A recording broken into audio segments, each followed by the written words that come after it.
everything he's showing you, to your point, Jamie, is giving us all the expectations that Andrew Painter should be ready in 2025. It's just a matter of when in 2025, because you look at the innings that he's pitched so far, 13 total innings. He's had 5 starts, 12 strikeouts, and he's also been able to hit as high as 99 on the radar gun.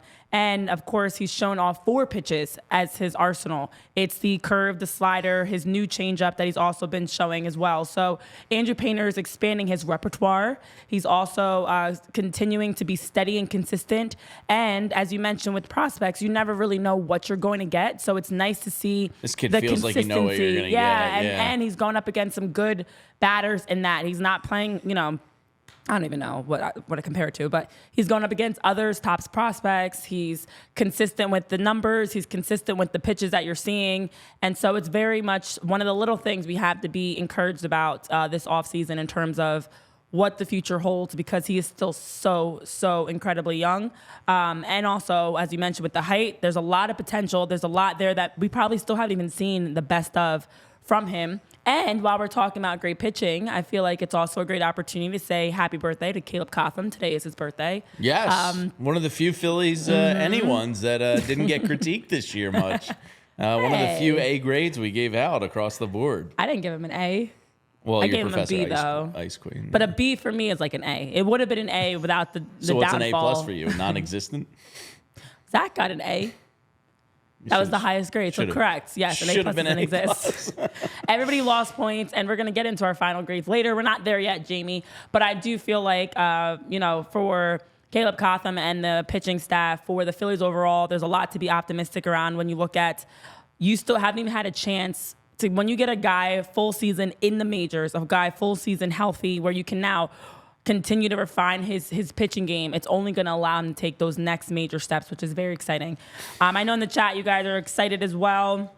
Of course, you're naturally talking about bullpen arms, though, because Devin we got Williams. into this discussion again on Discord last night because I shared and that's our Discord channel here at PHLY. If you become a diehard, you can get an invite to it, yada, yada, yada. We have a lot of discussions in there. It's a good, safe space sounding board, and I shared the link of his start last night, and I was like, hey, if anybody wants a distraction tonight, Andrew Painter's going at 8:30. Here's the link, and the conversation came up again. Like, okay, so I forget who it was. Somebody said, I wouldn't mind just seeing him in the bullpen all year.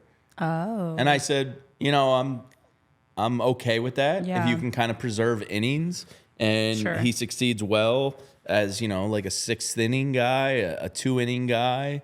And then you can convert them to a starter come playoff time.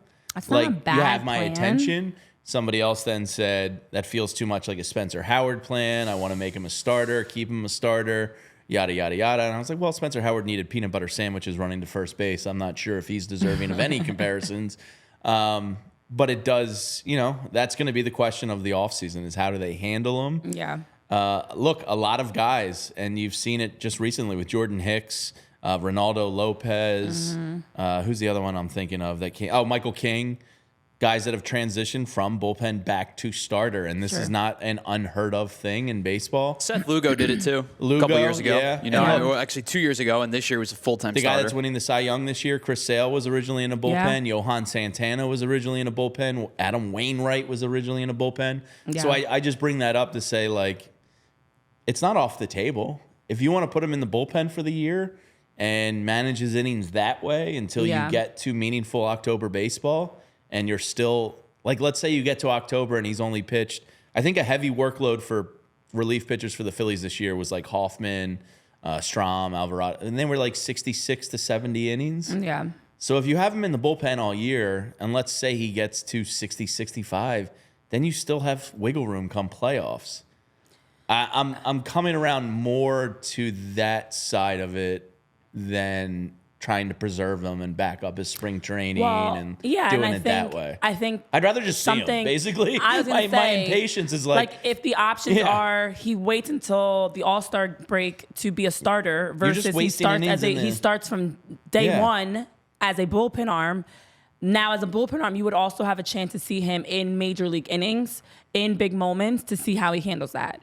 Now, obviously, as we know, being a starter versus being a bullpen arm, high leverage versus low leverage, like all those things are extremely different in how you're coming into the game. But it still would allow us to, as you said, Jamie, to see him versus having to wait around and wait until, All-Star game in July and wondering what he's going to look like. And then also I feel like for him, it might not be a bad idea to just jump all in. Like, waiting and delaying and having him do, some definitely not AAA or anything like that. Like, that's not going to help him. Yeah, I just kind of feel like he's good enough. Like, why waste the innings? Like, yes. Like, just get him up here, put him in the bullpen. He's probably eager to get going. Like, I don't think give you're him going to screw up his starter mentality. No. Like, yeah, just use Listen, him. we saw Kobe Allard, Tyler Phillips. We've seen guys that they've moved in and out of starting roles and bullpen roles that were much less, no offense to them, they're not Andrew Painter. They're not as talented. So if they can do it and you have the confidence of moving them, why not stretch him out as a bullpen arm, allow him to get some major league innings versus going to do a minor league, any sort of minor league opportunities are not going to be the same. And for him, just let him get going with the team from day one, get the opportunity to now be around Zach and Aaron and Christopher and Ranger and Caleb on a daily basis. Exactly. Yeah. So I do think there's value there as well. Share away in the chat what you guys would do. Let us know your thoughts. And I am interested to hear essentially and see, I should say, what the Phillies do to really roll this out for him, because it's something that's one of the big areas that we're keeping an eye on.